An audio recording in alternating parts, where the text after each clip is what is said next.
to LOA Today. I'm Walt Thiessen. With me today is the woman who knows how to set personal boundaries, Alex Standy. This is your daily dose of happy. We are so happy you decided to join us today. And we hope that you are enjoying the kind of weather that I'm experiencing here in Connecticut and that Alex is experiencing in Massachusetts. It's gorgeous, absolutely gorgeous spring weather going on today. And I got to find out the same thing, if the same thing is true with our guest today, Rahul. Rahul, I don't know where you're located in the world, but how's the weather where you are today?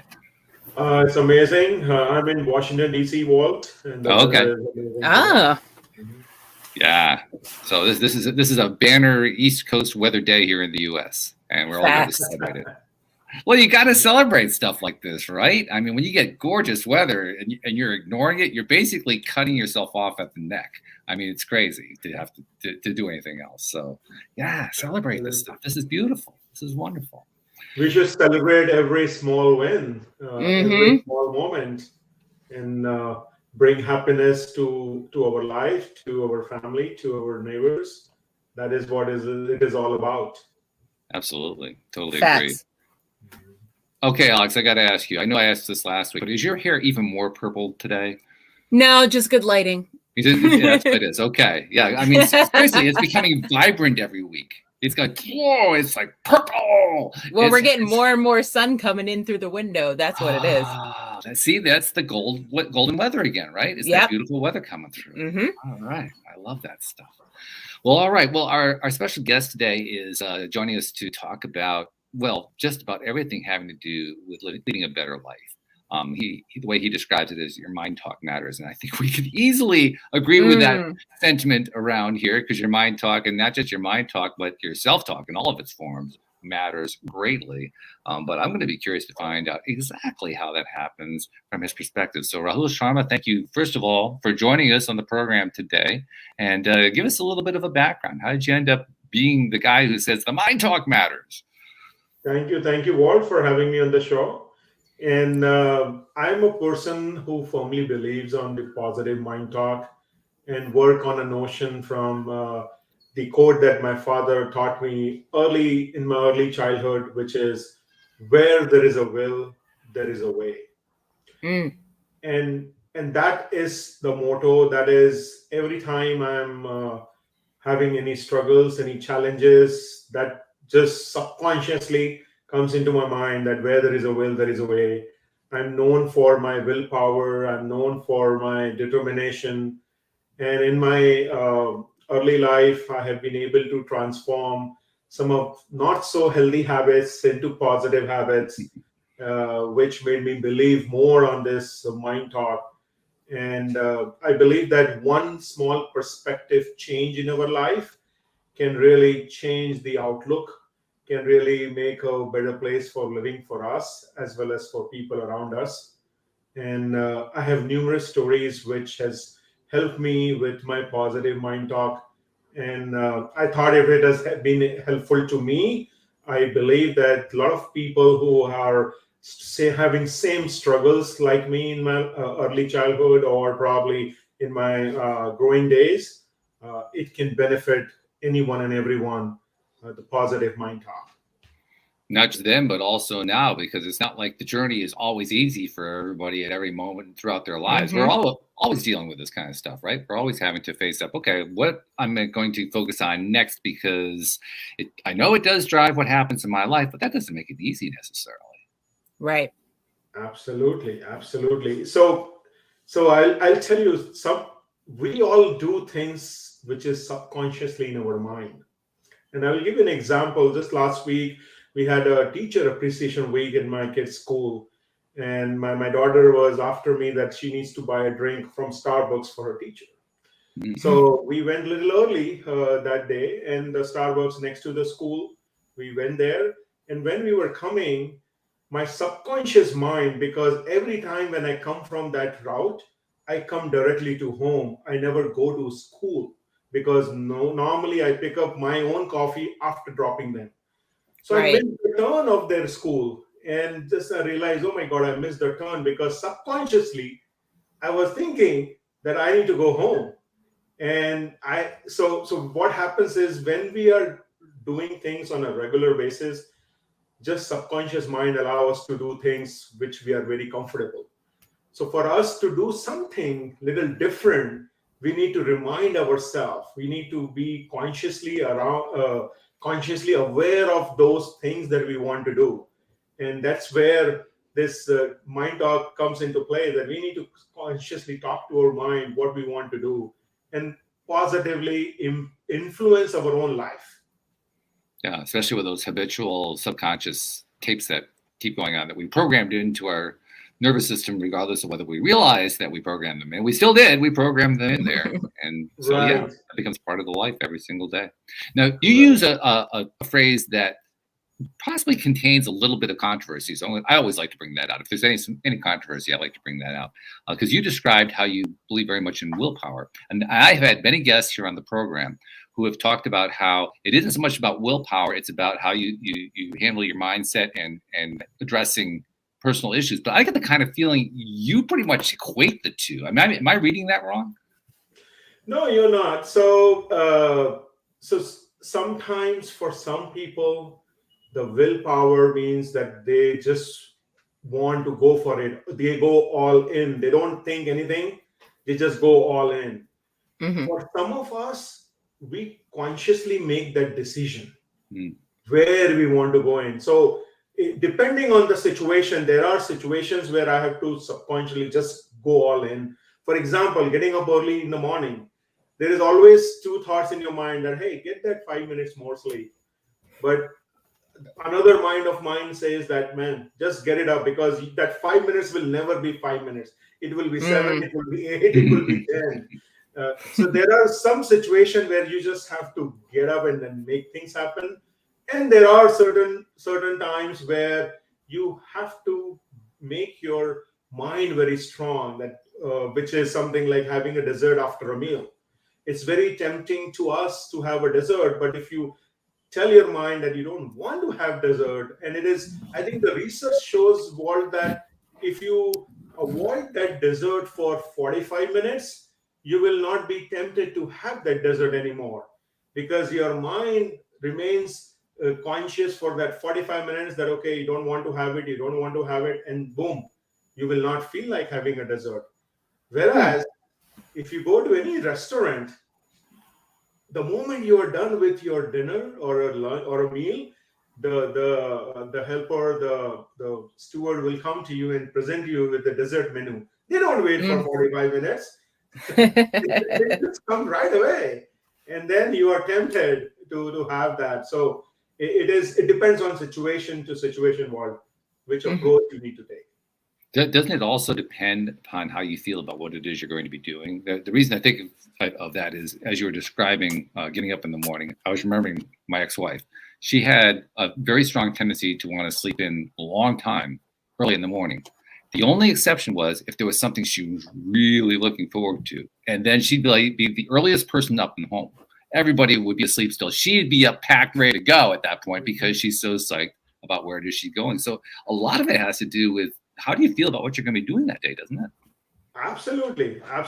That and then how you have prepared yourself a night before also matters. Because I always, this mind talk, some of people ask me that, when you say mind talk, do I need to talk 24/7, 365 positively to me? I said, no, that is not the case that I'm talking about. But what I practice is, when I sleep, before I go to bed, I talk to my subconscious mind about things that I want to accomplish next day. And when I get up in the morning, those are the same things I speak first thing in the morning. And that really boosts me. That gives me the courage. That gives me a lay of the land that, okay, this is how you want to plan your day. And I very much abide by Mr. Brian Tracy. He has in his book written, Eat That Frog. There is a book which talks about the time management. It talks about the productivity. And Eat That Frog is, you do the difficult things first thing in the morning. You don't wait for doing the difficult things throughout the day. If you just knock it off from your schedule first thing, then your entire day will be a great day. Yeah, I tend to agree with that. Yeah. Now, of course, there's another piece of this puzzle too about what you do getting up early, and that depends on, and Alex, I'm thinking about you in this case, because there's some people like Alex who don't necessarily sleep well. And so that's going to impact how you even look at the beginning of your day. I mean, Alex, in your case, I mean, I know the struggles you've had with that.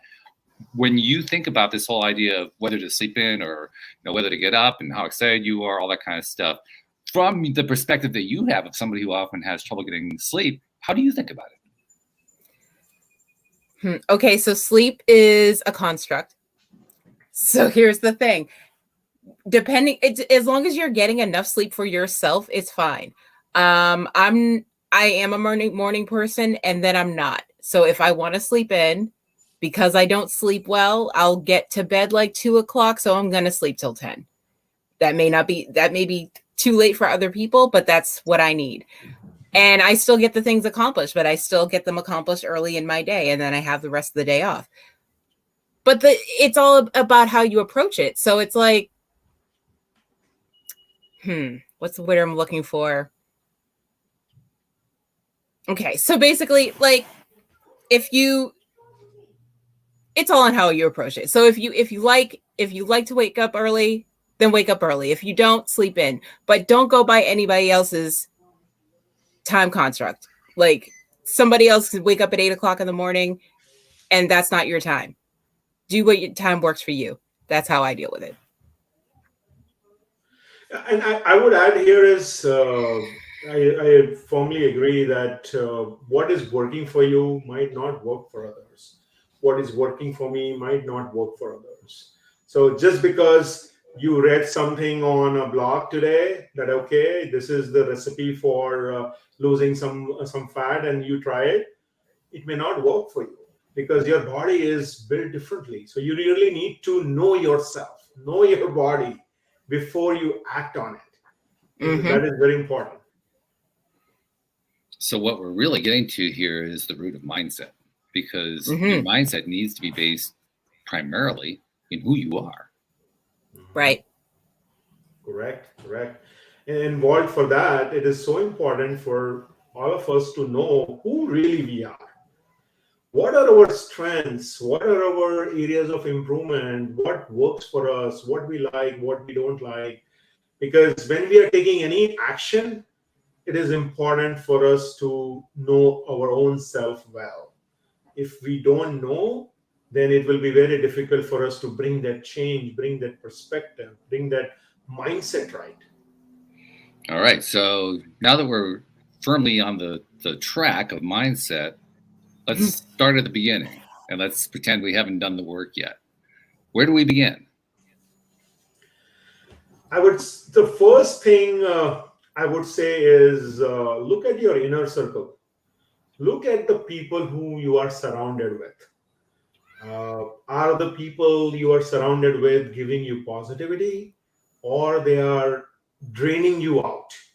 Whether it is your family members, with your friends, your colleagues, with whom you are interacting on a regular basis, that would be the first thing, in my opinion, to look into it. Because no matter how much excited you are, if you're not getting that push, that encouragement, that support, you will fumble. And we all need support. No matter who we are, we cannot do everything alone. We need that support, we need that courage, and as well as encouragement. So for me, I would say is look at the inner circle, people that you interact with. If there are people who are dragging you, you need to change your inner circle. Step out of your comfort zone and find out who those people are. It's a great point. It's also not necessarily the easiest thing to do, particularly if the people in that inner circle are the people that you know who you're closest to. It could be family members, could be just people that you've hung out with for years. That's not an easy change to make. That's we'll talk about being out of the comfort zone. That's flying out of the comfort zone, diving headfirst into the unknown. Absolutely. So Walt, anything that we will do to change ourselves will not be easy. If it would be easy, then probably everyone would be very happy. So I think being happy, I think it is a choice that we have. It's the choice that we make, whether we want to be sad, we want to be happy. Every time we have that choice. So if we make the right choice, I'm sure we are moving in the right direction. How about for people who have experienced dramatic, traumatic experiences throughout their lives? I'm thinking about one person I met recently who, she had just been through one horror show after another throughout her entire life, with close people, family members, people very, very close to her, being at the focus of these various events, but they all touched on her as well. You get enough of those things, and we know how that vibrational thing works. If you get enough stuff going on like that, a few things happen. First of all, it wreaks havoc on any attempts that you make in order to feel good and to maintain a positive attitude on a regular basis. It wreaks absolute havoc with that. Mm-hmm. And the other thing that it tends to do is it tends to create a sense of fatalism, I think I might call it. Like, it'll always be that way. And all this talk about shifting mindset and all that, that's uttered by people who've never been through the stuff that I've been through. Mm-hmm. Now, it's a simple truth. Unless somebody is willing to consider the idea that they can make a shift, they're not going to get anywhere. But let's assume, for the sake of discussion, that person is willing to make a shift. What do you tell them? One thing I would tell them, Walt, is have a mentor in life. It's so absolutely must. Having a mentor who is showing the positivity to you, who is showing you when you are on a blind spot. When someone is doing something, it is not always because they don't know. It is also because they don't know the right way of doing it. They may be doing it, but they don't know the right way. And that is where the coach or a mentor comes into play, where they are seeing things from the balcony and they are seeing from all the perspective. So in the situation you just mentioned about that individual, if they have a coach where they can not vent out necessarily, but they can talk it out openly, they can open their heart, where they know that they're not being judged, where they know that nothing will go wrong for sharing those intimate aspect of their life. So that would be the first start, in my opinion, is to have a mentor, a coach in your day-to-day life. Alex, I'm curious to know what your take is on this, because I know you've had a lot of interesting, that's to put it not mildly, interesting stuff happening in your life. So as someone who goes through it and has gone through it, I should say, personally, how do you see that particular issue? Ooh, that's a tough one. Well, I did want to touch on what he did say about mentors, because I do find that a lot of people that we have as guests do mention that to have a good mentor is a good start. But for me personally, going through traumatic things it's weird. I don't know if it's like childbirth, where you like block out the trauma and you you just don't see it as trauma, and you're just like, yeah, let's do it again. Let's have a second kid. Like, yeah, 4 or 5, let's do it all. But yeah, I don't know. It just doesn't. I've blocked it out. Like I'm on the healing side now, so I'm just like, it was what it was, and it is what it is. Very valid point. Yeah, because once you do that kind of work, I guess you could call it, once you make those steps, come out the other side, your view of it changes, doesn't it? Because you're no longer in the trauma anymore, so you don't right, because you're staying in the present, so you're not worried about the past. Yeah, and that does make a difference. Yes, it does. It's the only mindset to have in order to survive something trauma like this. And yet, I've known people who did not have that kind of a mindset, who have endured trauma. They do tend to endure trauma over and over again for law of attraction reasons. But nevertheless, there are a lot of people who kind of fall into that category. Maybe change their mindset. Yeah. Continue to follow our podcast to find out how. Yep. What's your take on this, Rahul? I would say that it's very easy to think that, okay, change your mindset. But it is one of the most difficult aspects of our life as well. If it would be so easy, as I said earlier, things would have been great for everyone. And I believe that there is no one else will help you except you. So you have to have that self-belief in your own self. that yes, I can bypass this challenge, or I can overcome this obstacle, I can overcome this issue. Because if you are not helping yourself, God will also not even help you. So you have to be the first one who have to have that firm belief that I will be able to bring that change in the perspective in my life. And for that, when that thought process is happening in our mind world, that's where you need people who are pushing you towards that positivity. You should not have people who are dragging you away. You cannot do this, you have never done this, come on, get out of your way, you will not be able to do that. Those comments will not help us. And that's where I said, and when I said coach or mentor, is not that you have to have a paid coach or a paid mentor. That's not where I'm going. Even if your friend, your colleague in the office, or maybe a friend from Starbucks, or a friend from a church, anyone could be a mentor. You don't have to have a paid mentor all the time.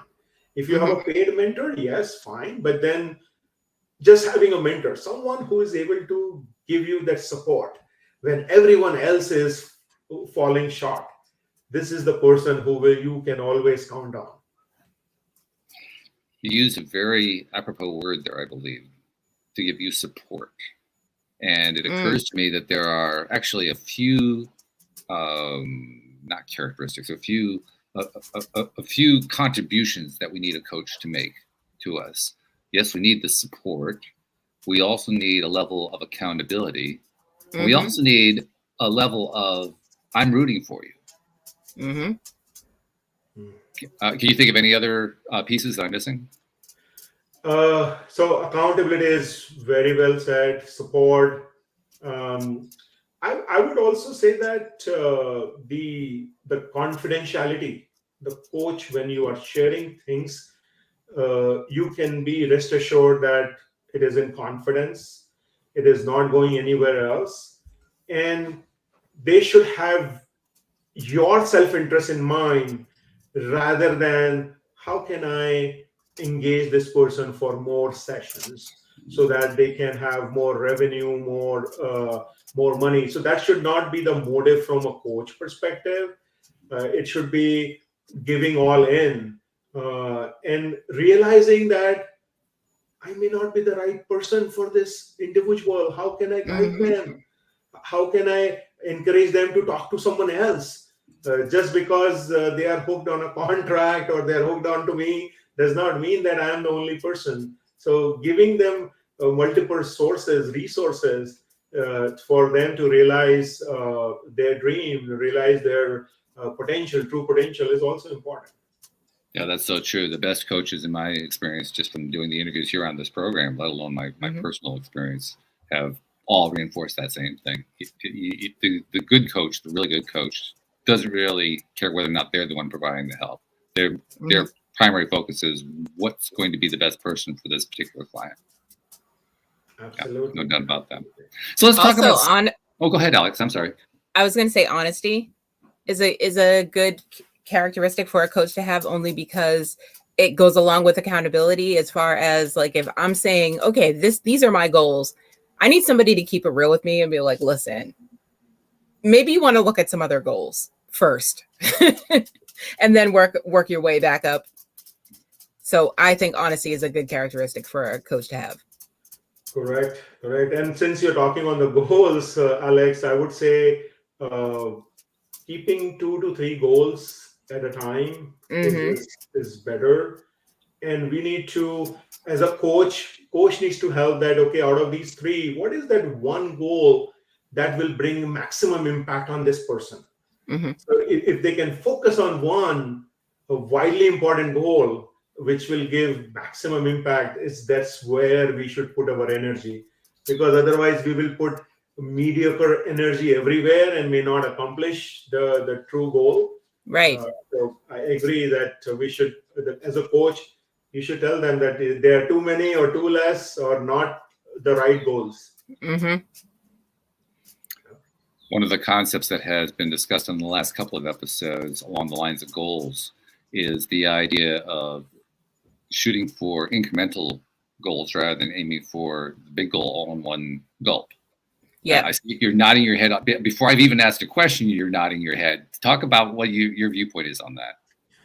So many a times people aim a goal that they will be accomplished in a year's time or a 2 years time. And that is a too long goal for an individual. And from an incremental perspective, we should set small target for us, because we need to first get into a habit of achieving goals.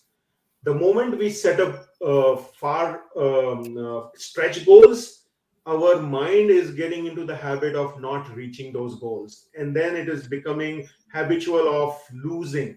So first of all, we need to train our mind like a winner, and we can train our mind like a winner when we are setting up smaller goals.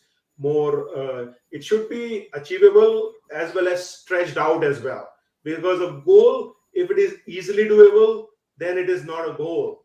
It should be a little bit stretched. It should bring you out of comfort zone. That is where it will make things happen for you. So you don't subscribe to the idea that for someone who feels uncomfortable about moving outside of the comfort zone, to aim for something that's really easy first, just so they can get the feel of accomplishing, and then taking a step outside. So to start with, I don't subscribe to that, because you need to move your body, shake up your body to something that you are not comfortable. Because if you are in that mindset of comfort zone, you will not step up. So I'm not saying have a difficult goal, but have a goal which is allowing you to do something that you have never done. Because the fact that you want to achieve something in life, the fact is true that you have not done that before. You have not achieved it before. So if you have not achieved, not done, then you need to focus on things that will help you reach to that goal. And it cannot be the same thing that you have done in the past. It has to be some different things. One thing that I have been cognizant of, particularly recently, about the subject of going outside the comfort zone, or as I like to call it, the familiar zone, because it's really not comfortable at all. But it's very familiar, so that's why I call it the familiar zone. But one of the big aspects about leaving the familiar zone is that it has an unintended positive consequence. Because certainly when you're in the process of taking that step and moving outside of it, it is uncomfortable to move outside. But with rare exceptions, and there are exceptions, but most of the time, I've found that every time that I've taken that step outside, or nearly every time that I've taken that step outside, I have achieved, is that the right word? Acquired? I have experienced, let's put it that way. I have experienced a level of, that goes beyond satisfaction. There's almost a joy level that goes in with taking that step outside. Like, I didn't expect it was going to feel that good. I expected that it was going to feel miserable taking that first step out. And sure, that initial step did feel kind of, ugh. But then after I got out, it's like, whoa. And we don't really talk about that side of it, but it's important. Absolutely. What another thing I believe, Walt, is when you take a step closer to your goal also take a step closer to you. And when I started writing this book of mine, I was not aware of what are the things that it takes to write. I thought that, okay, you just write a book and done. But as I dive into more, I realize that, man, it is just not about writing. Writing is just one aspect. You need to have a mentor. You need to have someone who will edit your book. You need to have someone who will do graphics to your books. You need to have someone who will do marketing to your books. You will need to have someone who will promote your book. So, but when I started taking a step closer, those steps started coming closer to me as well. When I joined some groups, I connected with like-minded people. They gave me some advice. I joined some other groups. They gave me advice. So if we really firmly believe that we have to achieve a goal, just taking one step closer to it, believe me, that goal is also coming step closer to you. It's an interesting way to phrase it. I think what you're saying when you say that the goal comes one step closer to you is that opportunities open up that you didn't know existed. Absolutely. Correct. Very well said. Yep. Yeah, that's sort of the serendipitous side of pursuing this kind of policy of going outside the comfort zone. that again, we don't really expect it. I think we actually make a lot of work out of this mind shifting, mind talk, change, all that. We make a lot more work out of it than it really is, because there's actually a lot of joy associated with it. We kind of skip that part. Mm-hmm. Yeah, I think it's a kind of an important piece. I'm going to be paying a lot more attention to that in the weeks and months to come. I'm sure of it. But you mentioned that you have a book out, and I believe you just published it, right? Habits for Miracles is the title? That is correct. It just got published on my son's golden birthday, May 9th. And just yesterday evening, I got to know it is also a #1 new release in one of the categories. Congratulations. Nice. Thank you. And this is all about positivity, all about bringing positive change in your life, transform your life, design your life your way. Yeah, that's really fabulous. I like it. Yeah. Habits for Miracles. Where did the title come from? So this title come from my own struggle and challenges that I had. I have been into this corporate world where I realized that a lot of people are unaware of their true potential. And when someone gets to know about their potential, it in itself is a miracle. So I thought of this title to have some catchy meaning as well as catchy phrase for people to get into this idea of bringing change. Here, I'm not talking about the supernatural miracles. Here, miracle is more about things that you could not do earlier, but because of some change in your life, you're able to achieve that, which in itself is a miracle. Mm-hmm. I think it's actually a fair definition of the word miracle. I don't care whether you're talking supernatural or otherwise. Right. Another way to say the same thing is that with magic, that's the word I was looking for. Magic is simply science that isn't yet understood. Mm-hmm. Correct. True that. Yeah, and once you understand the science behind it, it's no longer magic, but it could be magical. Mm-hmm. Absolutely.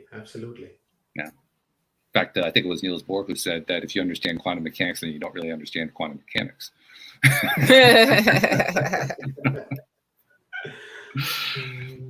But the book is out. Have you been getting any feedback on it?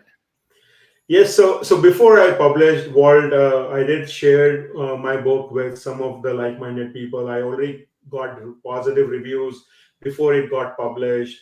I got 5-star reviews on Reader's Favorite, and I've seen people making those positive changes in their life, as small as having a goal that is something that they can achieve with that positive mindset, positive talk. And I think that this positivity, if it is the first thing it happens in our mind, that allow us to change our thoughts into positive, that allow us to change our mindset into positive, which allow us to take positive action. And it is that positive action which is taking us closer to a happier and positive life. So yes, I've been getting a lot of reviews. My kids are the biggest critique of mine. They are using the terminology that I'm using in the book. So I'm very pleased with what is happening, but it's still too early. I really want more people to take the benefit of the concept of habits for miracles. When you think about the word habits, because obviously it's the first word in your title, but more than that, I got the feeling that the word habits has very strong meaning for you, and that's kind of carried through in what you've talked to us about so far. But when you think about that word habits, what comes to your mind? How do you think about that? Because not everybody's going to think about it the same way. Some people are going to find that a habit feels like something that drags them down. You think of a habit as something that builds you up. Correct. So I'm talking all about the positive habits, the healthier habits, habits that will transform your life. And when I think about habit, if you do things on a consistently, that is what it becomes as a habit. So whether it is towards the sports, whether it is towards your health, if you are doing on a continuous basis, it becomes a habit. So for me, habits have a very strong presence because I believe that the discipline that you have in your life, which comes through these regular habits, will make a difference in your life. How about you, Alex? You've been going through a lot of stuff, and it's fairly well documented here on the program, but you've gone through a lot of really rough stuff over the last couple of years. When you hear the word habits, how does that make, what do you think about that word in the context of what you've been experiencing? Well, it depends. Do we mean good habits or bad habits? I'll let you define it. It was open-ended for a reason. I mean, you get to play with it any way you want to. So you tell me. I'm having a trouble with a habit that could be positive or negative. I'm trying to be more disciplined in my workout regimen. I'm failing horribly. So I don't know exactly. Okay, I'm gonna pass it to Rahul. How would you help someone who wants to achieve that goal of being more disciplined? So I would recommend them to start small. So if you are failing miserably with your workout regime, probably in your mind, your thoughts are that you want to do for an hour or 30 minutes, 45 minutes. That is what a good workout regime. Change it to maybe to start with 10 minutes. If you are able to do that 10 minutes, you are on the go. And then gradually increase that time from 10 to 15. And workout, do not feel that, okay, it has to be done from the gym. You can do that workout regime at your home itself. So in one of the habits in the Habits for Miracles is exercise. And I talk about moving your body for 10 to 15 minutes on a daily basis will boost up your energy, will boost up your body. It will not yield in the weight loss. That is not the concept of this habits, but it will make you feel good, feel better, feel energized. So start small would be my recommendation, Alex. And I'm very sure that once you see that result from that 15 minutes, as Walt was mentioning, that you get that feel that, wow, I could do this. And that satisfaction that you will get, you will be able to move in from 15 to 20. And I would share about my own story about when I started swimming. After almost 2 decades of a gap, I used to swim when I was in school, and post-pandemic, when everything was closed, I thought that, okay, let me get into the habit of swimming. And I went day one, and I thought that, man, I will just do amazing. To my surprise, when I took one lap of 25-meter pool, I was exhausted. I was drained out. I have to take 10-minute break before I can do second. And I could only do 4 laps. And I was thinking that, what happened, man? What went wrong? I was so excited, so pumped up, but things did not go well. On driving back to my home, I did mental talk and talk to myself that what I could do differently. So I did some research on what are some of the style I can use. I set up some goals for myself. I did some pre-exercise just to release my muscles, make sure that I am ready to do the swimming. Cut the story short, within the 3 weeks time frame, Alex, I was able to do 40 laps without any stops. Nice. Wow. I set up a goal for 8 and then gradually start increasing. And at one point in time, it was 40 laps without break. I was able to do that. And that was all due to that positivity, that because I could see that, okay, man, it is giving me so much of energy. It is giving me so much of help, keeping myself fresh. And my doctor said that swimming is one exercise that moves your entire body. Right. So if you have to stick to one, swimming is the one, and that's what I've been doing. Dancing is another.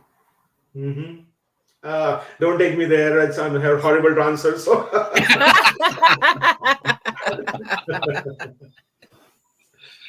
But that does point to something very important. And you hinted at for a moment there in what you were describing with your story, your own story about swimming, and that is the enjoyment side of it.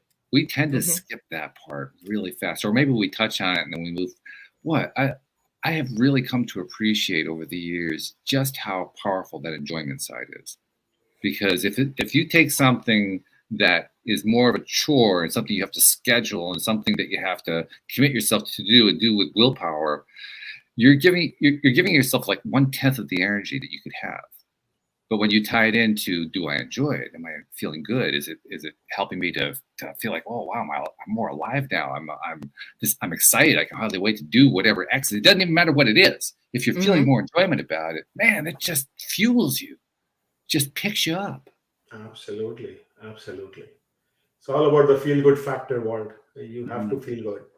Yeah. It makes it easy too. When you mentioned that we shouldn't bring up dance with you, but to be honest, dance is one of my favorite things. I take dance classes every week. Two nights a week I take classes because I love it so much. And that's the key. I love it so much. Not because it's dancing, but because I love it. Right. So on that point, a lot of people think that we drag ourselves to work. We don't enjoy work. And same thing, if you love your work, then it will not be work. Then it will be your hobby. It will be your passion. And so first of all, whatever we do, we should love it. If we don't love it, no one else will. And then it will be more of a dragging, and we will not enjoy. We will not be able to give our best. And yet people often find themselves in a job. You made reference to doing work. Yeah. They find themselves in a job they don't love, and they don't feel like there are any options. I mean, because that particular job, that's one that pays better than anything else that they know how to do. They really need that income coming in. So they kind of just get by and do whatever it takes to survive the darn thing. But what can somebody like that do? Because they feel kind of trapped. Sure, they'd love to be doing something that they love, but anything they love, they can't get paid for anyway. Right. So before I answer that question, one thing which I want to answer, Walt, is every job has a personality and every human being has a personality. And I believe that when these two personality matches, the jobs and the individual, that's where the magic happens. That's where the individual become from a performer to a super performer, super duper performer. Specifically to your question, that when people are just doing for the sake of doing, that's where they need to take a step back and realize and work on their dreams and goals. For me, my passion was public speaking. The passion was to write books, and it was becoming very challenging for me to make it happen. But I have to make a conscious mind to do it. And some of the weekdays I'm getting up 4 o'clock or 5 o'clock in the morning to work on these things because I'm not able to find time. So I have to go above and beyond to make that happen. So to friends who are feeling that they are just doing for the sake of doing, take a step back. Get to know yourself better, where you will flourish, and spend some extra time in working towards that hobby, towards that job that you will just love. In your experience, how well do people know each other? Let me rephrase that. How well do they know themselves? Because that's really what you were raising. I would say maybe 10% of people get to know themselves well. 90% of them, they just don't know about themselves. They just do things because it is coming their way. And that is very unfortunate because there are a lot of times people give their assessments, and most of the time the assessments, you are able to knock it down because you know what that assessment is looking for. You are not always true to yourself. And if you see that any personality assessment, they have this disclaimer that don't think while responding the answer or question. Just answer it. The moment we start thinking that, okay, what would be the best answer versus what will I do in that situation? So sometimes we fake things up, and that those things are not good for us. Mm-hmm. You're tying into something that I thought about a moment ago and hadn't figured out a way to bring it in. So thank you. You just gave me a way to bring it in. But that's the whole concept of planning. And I say that from the perspective of somebody who used to be the consummate planner to the point of overkill. Like I could plan something to death. I could plan for the next. I could plan for the next 3 weeks and still not get started on because I'm so stuck on the plan part. That's how severe it was for me. Now I've since learned how to transition over to the other side, where I can now actually just go on impulse without a plan. What? 5 years ago, that was impossible. Well, maybe 7 years ago. 5 years ago, I was starting to get it. Now I can just go for it. Not even thinking about it at all. Doesn't mean that my mind doesn't play with stuff in the background. It does. But when I'm faced with the possibility of pursuing something that I really don't know how it's going to turn out, I really don't know if it's going to turn into anything. It may just kind of dead end. I have no idea. I no longer spend any time dithering about, okay, well, let's see. If I plan it out this way, what's the possible result? What are the percentages? I don't do that anymore. It's like, I just go start. And that is where you are moving from a perfectionist to a normal person. Yes. What you just elaborated. I'm normal again. Hooray! That is the characteristic of a perfectionist. And I was also in the same board earlier, Walt. I would agree. I was in the same board, and I have also transitioned from that. And it's always about taking smaller steps, taking steps towards progress. Whether in the earlier stage, you should not even take a step till you know that it will become a success. But there's a lot of mental pressure, a lot of ups and downs. So I agree that do the things as it is coming to you. Don't only focus on the results. The results are not always in our hand, but efforts are. And I was also reminded many steps along the way over the last 5-7 years that if I am trying to plan it out, I'm really trying to outguess what it is that God or the universe or however I want to frame it is going to deliver whatever it is that I want to me, which I'm really bad at. I mean, I have like the worst track record in the world in terms of predicting how something is going to play out. So why do I keep doing it? That was the question I kept asking myself. Why do I keep playing out this role that I am going to be the planner, the ultimate consummate planner, when I keep getting it wrong every time? So that's what finally enabled me to let go and say, all right, well, I'm just going to kind of, throw caution to the wind and see what happens. And then things started to happen. Mm-hmm. Very good. Very good. I'm very happy for you, my friend. Me too. Yeah. I mean, it made my life a whole lot easier. Yeah. It's gotten to the point now where, the morning thing that we were talking about, whether you're going to get up or sleep an extra 5 minutes, whatever, I don't even care anymore. I just like, well, I think I'll stay here. No, I think I'll get up. It doesn't matter because I don't have any pressures on me anymore. Exactly. The pressures are gone. Actually, right. You know what the biggest pressure I have right now is? What? Figuring out what I want to do with all this new time I've got. I mean, that was something that I used to just pray for. Mm-hmm. It used to be I was just pulled in 25 different directions. My schedule was just jammed to the max, and I dreamed for the day where I would be able to just decide what I wanted to do, because then I had all these things I was going to do. You know what the funny thing is? Now that I'm here, none of those things are interesting to me anymore. Well, not none of them, but a lot of them. Actually, a lot of them I think were really tied to what it would take to get rid of that pressure. That's really what they were all about. Now that I'm actually faced with having free time, like I can actually appreciate it for free time and what I want to do with it. That's where the creativity really starts to kick in, because now I don't have the pressures associated with it. But that takes a lot to get there. It takes a lot to get there. I can tell you from personal experience. Anybody who wonders about that, listen to the last 7 years of episodes. You'll find out. And Walt, I would say that you have taken conscious effort towards it. It didn't happen just like that, I'm sure. No, it's a long process. It is incremental, one little step at a time. 2 steps back, 4 steps forward, 6 steps back. Yep. Yeah. Correct. And very often feeling like I wasn't getting anywhere. Which is also, that's the key point too. We should bring that one up. Even if you do these things, even if you get engaged in, setting small goals and so forth, there are going to be times where you don't feel like you're getting anywhere. Correct. And then it's always going to be like that. And that it's going, yeah, sure. That's a piece of it. Right. This is what it is. And that's so how do you it's deal with be. it? That's the question. How do you deal with something like that? And that's where, believing in yourself is very important. That believing yourself that whatever you're doing is good. You may not realize that how good it is right now, but when your journey will go 5 years later, 5 years after, when you look back, you will be thanking those episodes that, okay, I'm glad that I took those steps. So I fully agree that we may not be getting positive results all the time. Focus on taking the efforts, taking that extra step. As Walt was mentioning, you may have to take a few steps back, then again forward and back, until you figured it out that, yes, this is the path for me. Yeah, and I think that's why I always focus on the joy aspect. How much am I enjoying it? Because that's the fuel. That's how you get through taking those steps, including the back steps. That's how you find the way to just keep on going, because you're fueled by some level of joy somewhere along the way.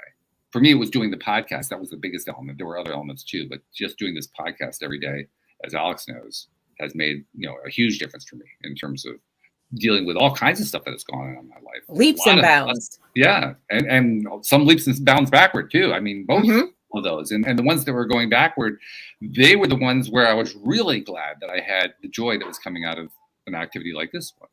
So that's why I just keep emphasizing, where is your joy? Do you know where your joy is? I didn't even know where my joy was before I started doing the podcast. I really didn't. I didn't think that by starting to do this podcast, that's going to be my route to joy. Starting the podcast was actually about solving a financial issue. The joy came later. It's like, oh, whoa, I didn't expect that part. That's where, knowing yourself is so important. Know your joy, what you like, and what is making you happy from inside. It's so important. And it's I think that's the most constant part of the work. We often call this work or the work, right? And I think that is the most constant part of the work. Identifying joy, your joy, what makes you feel good. It doesn't even have to be full joy level, because sometimes we're so far down the spiral that joy is way out of reach. But anything that just feels better. Where does feel better feel like? Where does that exist? And identifying that from moment to moment, which, by the way, is how we end up in appreciation mode, which is all the teachers teach us. You want to be appreciative. Well, the way to do that is to look at, what do you feel good about right now, even if it's just a little bit better than where you are at right now. Well, that's appreciation, and that's also how you pivot to a different mindset. That's right. Yeah. Correct. Right. So I from the beginning of doing the show, I was learning. One of the reasons, Rahul, I started the show is because I didn't really understand law of attraction. So I figured I would start the show and have people come on to teach me, and that was the best way to do it. Which, by the way, it was. But also, what I've learned along the way is, yes, our thoughts become things. Yes, our thoughts drive our experiences. Yes, our mindsets make a huge difference. But the energy behind all of it is how we feel about it. That's where all of the energy comes from. Absolutely. And I don't think we give enough attention to that. I think that's the most important part. Yeah. So when we are taking any action, what is our energy? Are we doing things with a positive energy, or are we doing things with a negative energy? And that is so powerful, because if you're thinking negatively, you are very bound to get negative result. But if you think positive, if your energy is positive, then no one can stop you. You will see, even if you're not able to get the desired result, but the fact that your energy is positive, your thoughts were positive, you will feel happy about it from inside. Alex, I'm going to refer once more to the struggles, particularly the medical struggles you've experienced over the last couple of years. That's a really good example of how you can take 2 steps forward and 4 steps back, and have to deal with that on a regular basis. Where'd you find your energy? My husband. He's the one who kept me going and kept making sure it was always a positive experience, despite what I was physically feeling, mentally and emotionally. Everything was positive. How big of a difference did that make? I think all the difference. I think I would have spiraled down to probably suicide if I didn't have a good, strong support system and positive energy in my space. Yeah. That's really, really important. That goes back, Rahul, to what you talked about earlier. Who's your circle? Who's your inner circle? Correct. So that becomes positive vibes only. That's not just good theory. This is like vital. This is pure survival right there. And this isn't just for medical trauma. This is how you live life. Positive vibes only. Let only positive people in your space, in your family, in your support system. You made a conscious effort over a few years to make that happen. Because you had not the most ideal circle a few years back. Yeah. Oh, for sure. You gotta just don't worry about it. The trash will take itself out eventually. Don't worry about it. The trash will take itself out. I love that. Just keep being you and doing what you want to do, and eventually the trash will take itself out. Don't worry about it. Very interesting metaphor. I like that one. So, Rahul, okay, we're kind of running out of time a little bit. Tell people a little bit more about the book itself, where they can find it, and how can they find out more about you if they want to learn more about Rahul Sharma. Sure. So my book is available on in an ebook format in all the major platforms. You can type "Habits for Miracles" on Google. You will find multiple places it is available. If you want to know more about me, log into my website, habitsformiracles.com. It is number 4, habitsformiracles.com, and it has my social handles. You look at through my posts, you will get to know who am I as a person. And also my book talks about my bio, my upbringing, and has all the stories throughout my personal life. I'm only talking about from my experience. Theory I've kept less, because theory you can get to know from anywhere. But I'm trying to share my own experiences and call to action. So one of the critical thing about my book, Walt, is every chapter has call to actions that you can take while you are reading. So you don't have to wait, and you do not have to think, okay, how will I implement this? I have removed that thought process from the reader's mind. They will have call to actions right there in the book, so that they can execute it and see the difference. But I like the fact that you wrote the book as a series of stories. That's the way I hear what you just said. Because we love stories. Human beings. Who doesn't? Stories, right? Yeah.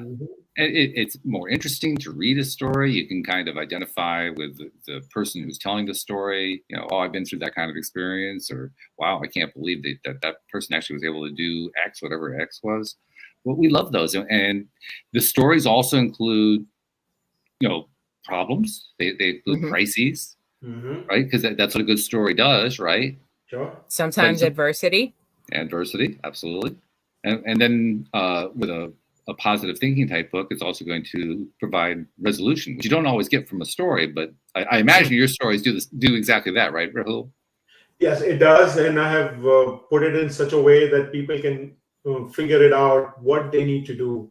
And I've created a Facebook group where people can share their success stories, because it's all about spreading the positivity, and that one person positive story can help another and can save 12 million of Americans who are contemplating suicide due to the mental trauma, due to the mental illness that has happened specifically post-pandemic. Yeah. Boy, now I wish we had another hour, because Alex, I'm thinking about the work that you do, and that this could like open up an entire new chapter of conversation. For sure. But we don't really have the time for that, so we'll just have to save that one for another day.